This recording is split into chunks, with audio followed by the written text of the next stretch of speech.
اعوذ باللہ السمیع العلیم من الشیطان اللعین الرجیم بسم اللہ الرحمن الرحیم الحمد للہ وکفی وسلام علی عبادہ الذین اصطفی اما بعد فقد قال اللہ سبحانہ وتعالی فی محکم کتابہ المبین بسم اللہ الرحمن الرحیم قل لئن اجتمعت الانس والجن على ان یاتوا بمثل هذا القرآن لا یاتون بمثلہ ولو کان بعضهم لبعض ظہیرا۔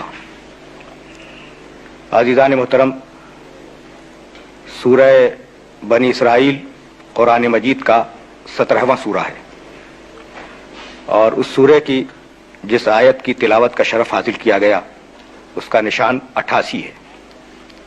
ارشاد ہوا کہ قل کہہ دو، لئن اجتمعت الانس والجن، اگر ساری دنیا کے انسان اور ساری دنیا کے جنات مل کر جمع ہو جائیں، علی ان یاتوا بمثل ھذا القرآن، کہ وہ اس قرآن کی مثل کوئی کتاب بنا کر لائیں، لا یاتون بمثلہ، تو وہ اس کتاب کی مثل بنانے پر قادر نہیں ہے، نہیں بنا سکتے۔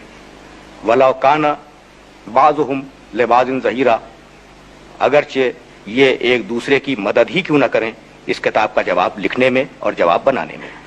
یہ ایک چیلنج ہے جو قرآن مجید نے ساری دنیا کے انسانوں پر اور ساری دنیا کے جناتوں پر وارد فرمایا۔ ایسا نہیں ہے کہ یہ چیلنج فقط اس عہد کے جنوں پر اور اس عہد کے انسانوں پر وارد کیا گیا تھا، بلکہ جہاں جہاں تک یہ زمانہ جائے اور جہاں جہاں تک یہ اسپیس مکان جائے وہاں وہاں تک یہ چیلنج بھی جائے گا۔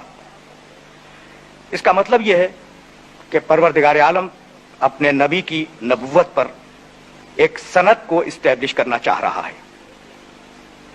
دیکھیے، دنیا میں یہ دستور ہے کہ اگر کوئی شخص کسی شخص کو نمائندہ بنا کر بھیجے اپنے کام کے سلسلے میں، تو اس شخص کے پاس اس کی نمائندگی کی سند کا ہونا ضروری ہے۔ ہمارے سماج میں، ہمارے معاشرے میں، جب ایک ملک سے کوئی سفیر دوسرے ملک میں جاتا ہے تو سربراہ کے سامنے اسناد سفارت پیش کرتا ہے۔ اگر آپ کسی محکمے میں ملازمت کے لیے درخواست دیں تو اپنی کوالیفیکیشن کے سلسلے میں آپ کو ڈگریز پروڈیوس کرنی ہوتی ہیں، تو یہ سند، یہ ڈگریاں، یہ سرٹیفکیٹس، یہ اسناد سفارت، یہ ثبوت ہے اس بات کا کہ آپ جس جاب پر متعین کیے جانے والے ہیں یا جس جاب پر متعین ہیں اس کی اہلیت رکھتے ہیں۔ پروردگار عالم ظاہر ہے کہ جب کسی انسان کو اپنی نمائندگی دے کر اس دنیا میں بھیجے گا تو یقیناً کامن سینس کی بات ہے اور عقل عام کی بات ہے کہ انسان یہ سوچے گا کہ واقعاً اس کے پاس نمائندگی ہے یا نہیں ہے۔ تو وہ نمائندگی جو کسی انسان کو اللہ کی طرف سے ملی، اس نمائندگی کی سند کے لیے جس شے کو پروردگار عالم اس کے ساتھ کرتا ہے اس کا نام ہے معجزہ۔ معجزہ لغت کی اصطلاح میں اس کام کو کہتے ہیں کہ انسان کو کسی کام کو انجام دے اور دوسرے لوگ اس کام کو انجام دینے سے عاجز ہوں، یہ ہے لغت کی اصطلاح۔ اور اصطلاح شریعت میں معجزہ اس عمل کو کہتے ہیں کہ جسے ایک انسان اس اطمینان کے ساتھ انجام دے کہ مجھے اللہ نے تمہارے پاس بھیجا ہے اور میرے پاس اس اللہ کے بھیجے جانے کی سند یہ ہے کہ میں یہ اہم ترین کام تمہارے سامنے انجام دے رہا ہوں۔ تو اصطلاح شریعت میں معجزہ اس عمل کو کہتے ہیں جو خدائی عہدے کے دعوے کے ساتھ مقرون ہو، متصل ہو، یعنی انسان جب آئے تو خدائی عہدے کا دعویٰ لے کے آئے کہ مجھے اللہ نے بھیجا ہے۔ سند کیا ہے؟ میرے بھیجے جانے کی، میں اس کام کو انجام دے سکتا ہوں، لیکن ایک شرط ہے، معجزے کے لیے ایک شرط ہے۔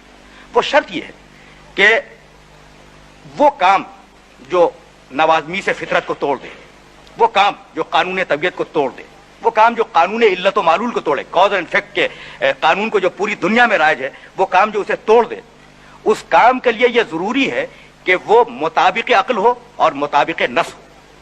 میں مثال آپ کے سامنے پیش کرتا ہوں۔ اگر مطابق عقل اور مطابق نص نہ ہو تو اس کام کو پھر معجزہ نہیں کہا جائے گا۔ میں بات کو ذرا سا واضح کرنا چاہ رہا ہوں، یعنی حکم عقل کے عین مطابق ہو اور حکم شرع کے عین مطابق ہو۔ مثلا آج آج اگر کوئی شخص آنے کے بعد یہ دعویٰ کرے آپ کے سامنے کہ میں اللہ ہوں، نعوذ باللہ میں خدا ہوں، تو کیا یہ اس کا دعویٰ قابل سماعت ہوگا؟ عقل یہ حکم لگاتی ہے کہ کوئی انسان خدا نہیں ہو سکتا، تو وہ اس دعوے کے ساتھ کتنا ہی بڑا اہم کام کیوں نہ کر کے دکھلائے، وہ دعویٰ چونکہ قابل سماعت نہیں ہے اس لیے اس کام کا نوٹس نہیں لیا جائے گا، کیونکہ حکم عقل یہ ہے کہ انسان خدا نہیں بن سکتا۔ اسی طریقے سے ختم نبوت کے اعلان کے بعد کہ پیغمبر اکرم آخری نبی ہیں، اگر کوئی شخص آج آ کے آپ سے یہ کہے کہ میں نبی ہوں، دعویٰ قابل سماعت ہے؟ نہیں ہے، اس لیے کہ نبوت ختم ہو چکی۔ اب وہ دعویٰ کرے اور دعوے کے ساتھ ساتھ کوئی دلیل بھی ساتھ میں لے آئے، الٹی سیدھی جیسی بھی ہو، تو آپ کے لیے وہ دعویٰ قابل سماعت ہی نہیں ہے۔ اس لیے ضروری ہے کہ ایسا عمل ہو جس سے ساری انسانیت عاجز ہو جائے اور وہ دعویٰ عقل و شرع کی بنیاد پر قابل سماعت بھی ٹھہرے، جب تو اس کا نام معجزہ ہوگا۔ اچھا، اب معجزے کی ضرورت کیا ہے؟ ابھی میں نے تمہید میں جملہ عرض کیا، معجزے کی کیا ضرورت ہے؟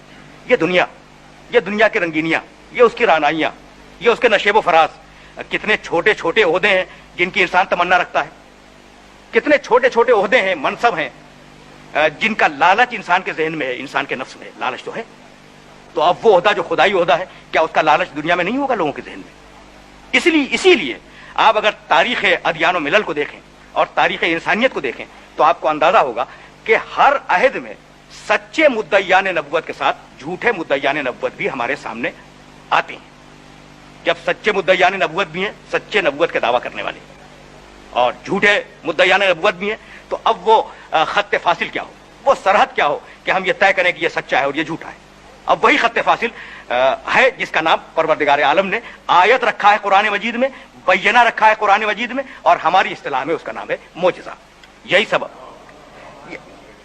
سبب ہے کہ حضرت ابراہیم علیہ السلام کی آتش کا گلزار ہو جانا، حضرت موسیٰ علیہ السلام کا عصا، حضرت موسیٰ علیہ السلام کا ید بیضہ، حضرت یوسف علیہ السلام کا علم تعبیر خواب، حضرت داؤد علیہ السلام کا لہن، حضرت عیسیٰ علیہ السلام کی شفا بخشی، یہ سارے وہ معجزات ہیں جو ہر دور میں نبوت کی صداقت کی دلیل بنتے رہے۔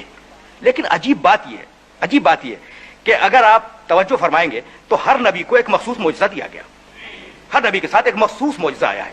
وہ مخصوص معجزہ کیا ہے؟ اب ظاہر ہے کہ تفصیلات کا وقت نہیں ہے، جس عہد میں جیسا مزاج تھا اسی سے ملتا جلتا معجزہ، جس عہد میں جیسا مزاج۔ اب مثلا حضرت داؤد علیہ السلام کے عہد میں ترنم کا رواج تھا، غنا کا رواج تھا، خوش الحانی کا رواج تھا، اسے توڑنے کے لیے حضرت داؤد علیہ السلام کو لہن دیا گیا۔ حضرت موسیٰ علیہ السلام کے عہد میں جادوگری کا رواج تھا، جادو کا زور تھا، اسے توڑنے کے لیے انہیں عصا دیا گیا تاکہ جادو کو توڑ دے۔ حضرت سلیمان علیہ السلام کے عہد میں جن بڑے زور و شور سے آگے بڑھ کے آئے تھے انہیں ہوا پہ چلنے کی قوت عطا فرمائی گئی، جنوں پہ کنٹرول دیا گیا۔ تو جیسا عہد ہو، جیسا مزاج ہو، ویسا ہی معجزہ دیا جائے۔ طب نے عروج پایا حضرت عیسیٰ علیہ السلام کے عہد میں، انہیں یہ قوت دی گئی کہ وہ ہاتھ رکھ دیں مردہ زندہ ہو جائے، ہاتھ رکھ دیں مریض شفایاب ہو جائے۔ تو نتیجہ یہ نکلا کہ ہر عہد کے مزاج کے مطابق اور ہر عہد کی کیفیت کو اور اس عہد کے کمال کو سامنے رکھ کر پروردگار عالم نے اپنے انبیاء و مرسلین کو معجزات عطا کیے۔ پیغمبر اکرم علیہ الصلوۃ والسلام جس عہد میں تشریف لائے وہ عہد علم و ادب کا عہد تھا، لٹریچر کا عہد تھا، شاعری کا عہد تھا، خطابت کا عہد تھا۔ اس لیے اس عہد کے کمال کو توڑنے کے لیے پروردگار عالم نے ایک ایسا معجزہ عطا کیا کہ ساری زبانیں گنگ ہو جائیں اور فقط یہ کتاب بولتی رہے، فقط یہ کتاب بولتی رہے۔ یہی سبب ہے کہ چیلنج کیا پوری انسانیت کو اور سارے جنوں کو کہ قل لئن اجتمعت الانس والجن علی ان یاتوا بمثل هذا القرآن لا یاتون بمثلہ ولو کان بعضهم لبعض ظہیرا۔ کہہ دو کہ ساری انسانیت، سارے جنات اگر مل کر بھی اس کتاب کا جواب لانا چاہیں تو اگر ایک دوسرے کی مدد ہی کیوں نہ کریں وہ اس کا جواب لانے سے عاجز ہیں۔ کتنا بڑا چیلنج ہے، پوری انسانیت کو چیلنج ہے نا، سارے جنوں کو چیلنج ہے، ساری ذی شعور مخلوق کو جو اس کائنات میں بستی ہے اس کو چیلنج ہے کہ لاؤ اس کتاب کا جواب لکھ کے لاؤ۔ آپ جانتے ہیں، مجھ سے بہتر جانتے ہیں کہ جس قوم کو پہلی مرتبہ مخاطب کیا گیا اس آیت میں وہ قوم عرب ہے، عرب کے معنی بولنے والا۔ یہ وہ قوم تھی جو اپنے آپ کو عرب کہتی تھی، عرب کے معنی بولنے والا، اور ساری انسانیت کو عجم کہتی تھی، عجم کے معنی گونگا۔ کتنی قوت ہے ان کی زبان میں، کتنی قوت ہے, کتنا فورس ہے ان کی زبان میں کہ وہ اپنے آپ کو عرب سمجھتے ہیں, ساری دنیا کو عجم سمجھتے ہیں. حمیت والے لوگ, غیرت والے لوگ, آن پر مر مٹنے والے لوگ, اور ان کے سامنے مکے کا ایک یتیم نوجوان چیلنج کر رہا ہے کہ لاؤ اگر تمہارے پاس کوئی جواب ہے اس کتاب کا تو لے کے آؤ. ہے نا, کیا ہونا چاہیے تھا؟ ساری دنیا کے ذہن و فکر و دل و دماغ کو اپیل کرنا چاہتا ہوں کہ کیا ہونا چاہیے. ایک یتیم نوجوان جس کا کوئی علمی پس منظر نہیں ہے, کوئی علمی پس منظر نہیں ہے, جس کا کوئی اکیڈمک بیک گراؤنڈ نہیں ہے, اور وہ مکے کی چار دیواری میں کھڑے ہو کر یا خانہ کعبہ کی چار دیواری میں کھڑے ہو کر یہ آواز بلند کر رہا ہے کہ اگر یہ اللہ کی کتاب نہیں ہے اس کا جواب لکھ کے لاؤ. ہونا یہ چاہیے تھا کہ عرب جن میں بہترین خطیب موجود تھے, جن میں بہترین شاعر موجود تھے, جن میں بہترین لغوی لغت کے جاننے والے موجود تھے, جن میں بہترین اوریٹرز خطبہ موجود تھے, لکھنے والے موجود تھے, عرب قوم انہیں جمع کرتی اور جمع کرنے کے بعد یہ کہتی کہ اس یتیم مکہ نے ہمیں چیلنج کیا ہے, تم اس کا جواب لکھو. ہونا یہ چاہیے تھا نا. خدا کی قسم یہ عجیب و غریب بات ہے کہ ان عربوں نے, غیرت والے عرب, حمیت والے عرب, اپنی آن پہ مر مٹنے والے عرب, ان عربوں نے لڑنا گوارا کیا, مر جانا گوارا کیا, اپنے بچوں اور اپنی عورتوں کا اسیر ہو جانا گوارا کیا, لیکن ایک سطر اس کے جواب میں نہیں لکھی. اس سے بڑا بھی معجزہ کوئی ہو سکتا ہے قرآن کا؟ بھائی حمیت ہے نا, غیرت ہے. ذرا سی بات پر 70 سال کی جنگیں لڑنے والے لوگ ہیں تو آئے اس کتاب کی ایک سطر کا جواب لکھ دیں, لیکن نہیں لکھا. اچھا تو کیا عرب کی قوم خاموش بیٹھ گئی؟ نہیں عزیزان محترم, عرب کی قوم خاموش نہیں بیٹھی, بار بار چیلنج ہے, چیلنج پہ چیلنج ہے کہ لاؤ اس کتاب کا جواب لکھ کے لاؤ. تو اب عربوں نے ایک میٹنگ کی. میں ایام عرب سے ایک چھوٹا سا واقعہ قرآن کے معجزہ ہونے کے ثبوت میں پیش کرنا چاہ رہا ہوں. عربوں نے ایک میٹنگ کی, ایک جلسہ بلایا, اور بلانے کے بعد کہا کہ دیکھو یہ بنی ہاشم کا جوان مسلسل ہمارے خداؤں کو برا کہہ رہا ہے, ہمارے دین کو تباہ و برباد کر رہا ہے, اور بار بار یہ کہتا ہے کہ اس کتاب کا جواب لکھ کے لاؤ. ایام عرب سے پوری ذمہ داری کے ساتھ اس واقعے کو کوٹ کر رہا ہوں آپ کی خدمت میں. اس کتاب کا جواب لکھ کے لاؤ. سارے شعراء ہیں, ادبا ہیں, خطبہ بیٹھے ہوئے ہیں, بڑے بڑے عرب دانشور بیٹھے ہیں, ان کے سامنے سرداران قریش نے اور سرداران مکہ نے یہ مسئلہ پیش کیا کہ خدا کے لیے اس کا جواب لکھو, اس کا جواب لکھو, ورنہ یہ شخص ہمارے دین و مذہب کو تباہ و برباد کر دے گا. انہوں نے کہا کہ اچھا جتنا بھی کلام اس کا موجود ہے وہ ہمیں دے دو, ہم جواب لکھیں گے, اور آئندہ سال موسم حج میں آ کر تمہارے سامنے اس کا جواب پیش کریں گے. ایام عرب کے واقعات لکھنے والوں نے یہ لکھا ہے کہ جب ایک سال متواتر قوم عرب انتظار کرتی رہی اور موسم حج آیا, شعراء جمع ہوئے, ادبا جمع ہوئے, خطبہ جمع ہوئے, پوچھا جواب لائے, کہا کہ جواب تو نہ لکھ سکے, اس لیے کہ ہمارے بس میں اس کا جواب لکھنا نہیں تھا, ہمارے بس میں اس کا جواب لکھنا نہیں تھا, جواب تو نہیں لکھ سکے. کہا کچھ کرو ورنہ یہ تمہارے اور ہمارے دین آبا کو تباہ و برباد کر دے گا, باپ دادا کا جو دین چلا رہا ہے نا اسے وہ تباہ و برباد کر دے گا, کچھ کرو. کہا کہ اچھا ہم جواب تو نہ لکھ سکے, لیکن بہرحال کتاب تو ہے ہمارے پاس, جتنی کچھ بھی ہے ہم اس میں کنٹراڈکشنز تلاش کریں گے, تضادات تلاش کریں گے, اور ان تضادات کو تمہارے پاس تمہیں لا کے دے دیں گے تاکہ تم اس کے سامنے پیش کرو کہ یہ تو کنٹراڈکشنز سے بھری ہوئی کتاب ہے. کہا کہ اچھا یہی کرو. ایک سال پھر گزرا, جب دوسرے سال موسم حج میں خانہ کعبہ کی چہار دیواری میں وہ ادیب, وہ شاعر, وہ خطیب سب جمع ہوئے, تو سرداران قریش آئے, کہا جواب لائے, کہا کہ جواب کے لیے تو ہم معذرت کر چکے تھے. کہا اچھا کمنٹس لائے, تنقید, تضادات. کہا کہ جھنجلا کے کہا کہ جب کتاب میں تضاد ملے ہی نہ تو کہاں سے لے کے آئے, جب تضاد نہ ملے تو ہم کہاں سے لے کے آئے. کہا خدا کے لیے کچھ کرو, ورنہ اب اگر تم نے اس کے خلاف, اس کتاب کے خلاف کوئی بند نہ باندھا, کوئی باڑ تیار نہ کی تو ہم تمہاری گردنوں کو قلم کر دیں گے. کہا کہ اچھا اب ہم کچھ سوچتے ہیں اس کتاب کے متعلق, بہت سنجیدگی کے ساتھ ہم کچھ سوچتے ہیں. ایک سال کی مہلت اور لی, اب یہ تیسرا سال ہے, پورا سال گزرا, عرب سردار انتظار کرتے رہے. پھر موسم حج آیا, پھر عکاس کا میلہ لگا, پھر خانہ کعبہ کے قریب شاعر, ادیب, خطبہ اور دانشور جمع ہوئے. سردار آئے, کہا کہ تم نے کوئی بندوبست کیا؟ کہا کہ ہاں اب کی بندوبست کیا ہے, یہ وہ منزل ہے جہاں کے لیے میں نے آپ کو زحمت دی, اب کی ہم نے کوئی بندوبست کیا. کہا کیا؟ کہا بندوبست یہ کیا ہے کہ جب ہم نے یہ کتاب پڑھی تو اس کتاب میں ہمیں 4 لفظ ایسے ملے جو آؤٹ آف ڈیٹ ہے, متروک ہے, اب استعمال نہیں ہوتے. کہا بس وہ 4 الفاظ دے دو اور ہم جا کر مسلمانوں کی اس رسول کے سامنے ان الفاظ کو پیش کریں گے اور کہیں گے کہ اب تو یہ الفاظ استعمال نہیں ہوتے, یہ آؤٹ آف ڈیٹ ہے. یہ تم کیا کتاب لے کے آئے ہو جس میں متروک الفاظ استعمال کیے گئے ہیں؟ آپ متوجہ ہیں نا کہ الفاظ غلط نہیں ملے, غلط الفاظ نہیں ملے, فقط آؤٹ آف ڈیٹ متروک الفاظ ملے. اب متروک الفاظ کا مطلب کیا ہے؟ یعنی کبھی کسی زمانے میں کسی زبان میں کوئی لفظ رائج ہو اور اب وہ لفظ استعمال نہ کیا جاتا ہو. مثلا مشہور و معروف مصرع ہے نا, ٹک